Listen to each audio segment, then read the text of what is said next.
Good morning, YouTube. It is 10 a.m. in the great state of Texas, and we're doing an epoxy review. So pick this up on Amazon. This is clear pour epoxy resin, 32-ounce set, and we're going to use this because we've never used it. Sometimes I just like to order random epoxy on Amazon, because if you go to Amazon and type in epoxy, literally like dozens of different epoxies set up, and some woodworkers will stick to one epoxy for the most part. Like for me, for cost efficiency, East Coast resin is kind of what I go with. I've done some clear pour. I've done some clear pour with a different brand.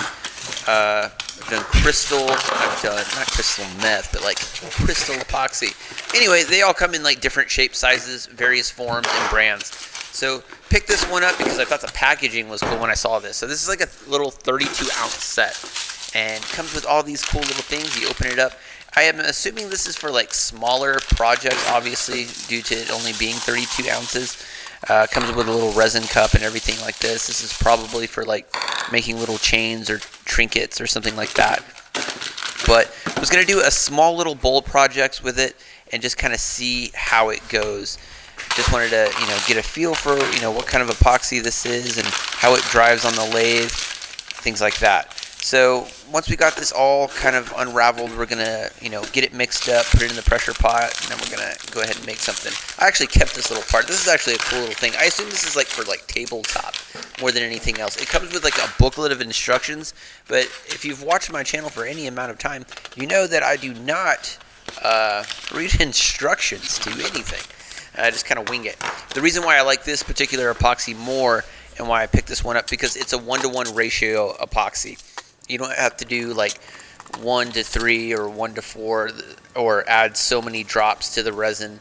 That's why I like doing this. It's a simple kind of thing, and that's why I like sticking with 1-to-1 resins. I think they're, at least for me, because I hate math, a little bit easier to work with. So 1-to-1 resin, getting this mixed up, putting it in this little clear bowl that we typically use on the channel, and you can see it already how crystal clear this resin is. That's one of the things that I was really impressed with this resin. It's like ice crystal glass. So I'm going to do this in a couple of layers. Instead of doing like separate projects, I wanted to do one layer where it was just regular clear epoxy, which is, this is what this is. And now we're going to come back and see how the epoxy does with like pigments and glitter and things like that. And we're going to add that on top of this portion of it and then put it back in the pressure pot for 4.5 hours. So getting that black diamond pigment, love that pigment, some of the best pigment I've ever worked with. Actually, it's the best pigment I've ever worked with. So mixing up, I think we're doing about 4 ounces here. We're going to do a couple of different colors. We're going to do blue and orange, 4 ounces each one of these, and then we're going to pour that on the top and then put it back. And then we're just going to add some glitter. I forgot that I added glitter because you got to always add the glitter, baby. You got to always add the glitter. So going to get this mixed up, pour this on top. Let that mix. I like this swirling effect. It's, I see plenty of woodworkers do that, but really impressed how that looks. So 4.5 hours later in the pressure pot, the actual blank itself has been in the pressure pot for 9 hours total between each casting. So looks really cool. Really happy how it casted. No bubbles. You can actually see the clear portion of it to the top. That glitter really looks amazing. Love how this looks. So pretty happy with this part so far.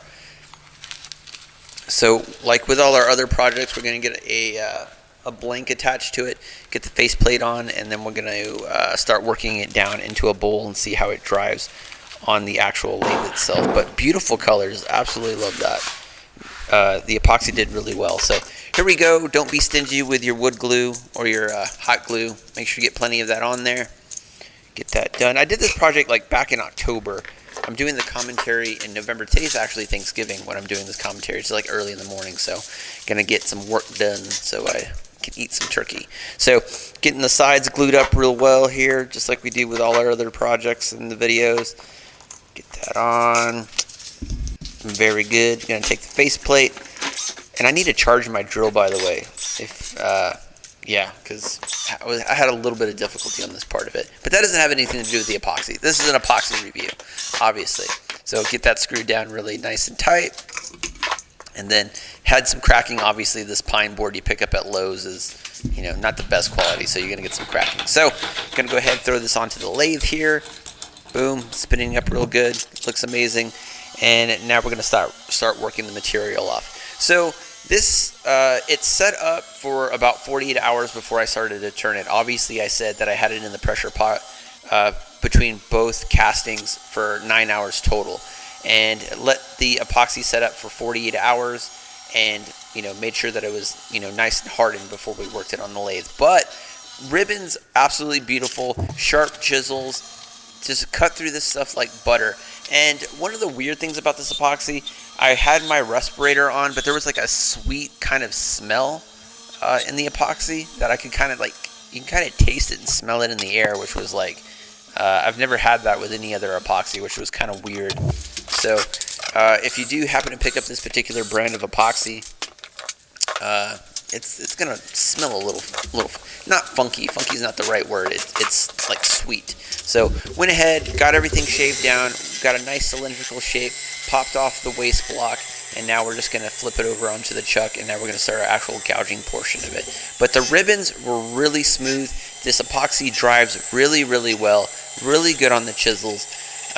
You know, with most epoxies, if you set them up right, if you put them in the pressure pot for the appropriate amount of time, if you mix the epoxy well, you typically won't have any issues ever.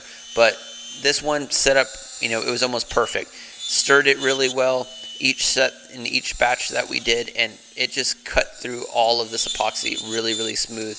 Really loved how this felt on the chisels. Absolutely smooth. Can't say enough good stuff about that. So you can see we're getting, you know, still good shavings, working out the depth of the bowl, coming back between the bowl gouge, and we're going to do the round carbide tool here, and then just working the edges, getting to a nice depth, and making sure that, you know, the bowl's the appropriate shape that we want it to be. And you can see there, bam, just ribbons on ribbons on ribbons coming off of the actual bowl itself.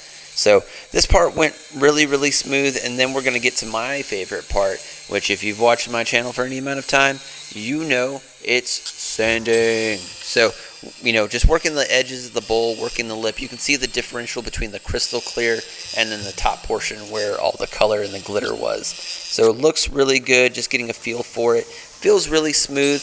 Doing this in October was a lot better than doing it in August and July. If you've seen my videos from back in the summer, it was so hot here in Texas, everything just kind of melted. So epoxy still held up really well. And these are all the shavings, one bowl, one small little, almost 32-ounce bowl, all of these shavings. You can see them there, real nice bird's nest there. But overall, really happy how these, how this epoxy set up. Can't say enough good stuff about this. So here we are. Now we're going to start our actual sanding portion. And with most of our projects, we're going to go up to from 340 dry sanding all the way up to 1500, and then we're going to come back and hit it with a micro mesh and get that nice crystal clear glass look and finish to it. But overall, you know, I'm going to give this epoxy, you know, 10 out of 10. No problems with it. Price-wise, I want to say this was on the higher end. I forgot how much I actually paid for this epoxy, but I think I paid like 30 bucks. I'm probably lying to you. I'm trying to go through my checklist here. It's on the higher end. There's no doubt it's on the higher end, but overall, really good product. I'm probably going to stick to East Coast resin until I get some sponsors and can afford to buy more epoxy or more expensive epoxy. But overall, really happy with it. If you're just doing smaller bowls, if you need to do like probably a tabletop, this is really good epoxy to work with. Drives real well on the chisel. So hope you liked it. Hope you got something out of it. If you're interested, link in description as far as purchasing this product. But overall, looks really good. Crystal clear, reacts well to epoxy and, or pigments and glitter. So if you have any questions, leave a comment. So I'll see you guys in the next one. Don't forget to subscribe, all that good stuff. All right, peace. Okay, project is done. This is the third outro I've done because I'm in the middle of productions. People keep walking into the garage. So here it is, really cool looking epoxy. So really like this epoxy, and I'm sure I went over it in the commentary. There's like this sweet kind of smell to it, even though I had my respirator on. When I would take it off, it just like lingers in the air. So I'm just like, whew, hope that's normal. But overall, the epoxy drives real good. You can see the crystal portion of it, and then you can see the top. Really did well with the pigments and the glitter. So overall, really happy how this epoxy turned out. A little bit pricey, but overall, really happy with this. So today is October, I believe the 17th? 14th. October 14th, 2022. You guys are probably watching this in 2023 in February or March. So home for a little bit, gonna go do some work stuff. So haven't been in the garage in a little bit, but oh well, that happens. So hopefully things settle down for work and get to make more stuff. So anyway, don't forget to subscribe if you're interested in this epoxy, link in the description. I'm sure I said that 50 times. But overall, I'll see you guys in the next one. All right, man, peace.